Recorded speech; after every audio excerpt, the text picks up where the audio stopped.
Do you love your wife? Yes. Right? Prove it. Like, what's the metric? Give me the number that helps me know, right? Because when you met her, you didn't love her, right? Now you love her, right? Tell me the day the love happened. It's an impossible question, right? But it's not that it doesn't exist, it's that it's much easier to prove over time, right? So all leadership is the same thing. It's about transition. So if you were to go to the gym, right? It's like exercise, right? If you go to the gym and you work out and you come back and you look in the mirror, you will see nothing. And if you go to the gym the next day and you come back and you look in the mirror, you will see nothing, right? So clearly there's no results, can't be measured, it must not be effective. So we quit, right? Or if you fundamentally believe that this is the right course of action and you stick with it, like in a relationship, I bought her flowers and I wished her happy birthday, and she doesn't love me. Clearly I'll give up. You know, that's not what happens. If you believe there's something there, you commit yourself to an act of service. You commit yourself to the regime, the exercise. You can screw it up. You can eat chocolate cake one day. You can skip a day or two. You know, it allows for that. But if you stick with it consistently, I'm not exactly sure what day, but I know you'll start getting into shape. I know it. And the same with the relationship. It's not about the events. It's not about intensity. It's about consistency, right? You go to the dentist twice a year, your teeth will fall out. You have to brush your teeth every day for 2 minutes. What does brushing your teeth twice a day for 2 minutes do? Nothing. Unless you do it every day, twice a day for 2 minutes, right? It's the consistency. Going to the gym for 9 hours does not get you into shape. Working out every day for 20 minutes gets you into shape. So the problem is we treat leadership with intensity. We have a 2-day offsite, we invite a bunch of speakers, we give everybody a certificate, you're a leader, right? Those things are like going to the dentist. They're very important, they're good for reminding us or getting us back on track, learning new lessons, but it's the daily practice of all the monotonous, little, boring things like brushing your teeth that matter the most. She didn't fall in love with you because you remembered her birthday and bought her flowers on Valentine's Day. She fell in love with you because when you woke up in the morning, you said good morning to her before you checked your phone. She fell in love with you because when you went to the fridge to get yourself a drink, you got her one without even asking.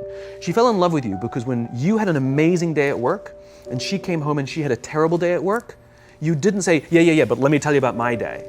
You sat and listened to her awful day and you didn't say a thing about your amazing day. This is why she fell in love with you. I can't tell you exactly what day, and it was no particular thing you did. It was the accumulation of all of those little things that she woke up one day and as if she pressed a button, she goes, I love him, right? Leadership is exactly the same. There's no event.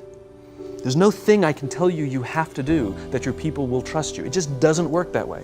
It's an accumulation of lots and lots of little things that anyone by themselves is innocuous and useless.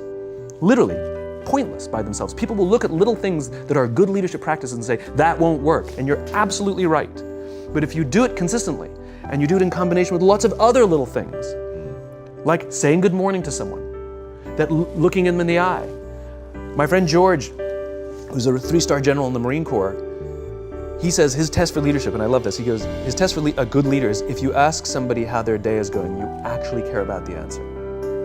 Right? The number of times we're walking to a meeting, we're rushing, we go, how are you? Not good, I gotta get to you later, I'm late for a meeting. Right. If you ask the question, you were standing there and you were listening to the answer. It's those little innocuous things that you do over and over and over and over that people will say, I love my job. The one thing I am comfortable saying that all effective leaders must have is courage. Because it is hard. It is hard to stand up against outside pressure. It is hard to stand up to an external constituency who's pushing you to do something for their short-term gain, to do the right thing for your people. It is hard. It is thankless. It is lonely. Sometimes you get fired. Sometimes you get in trouble. Sometimes you'll lose your job and the next guy will get all the credit. It's all true.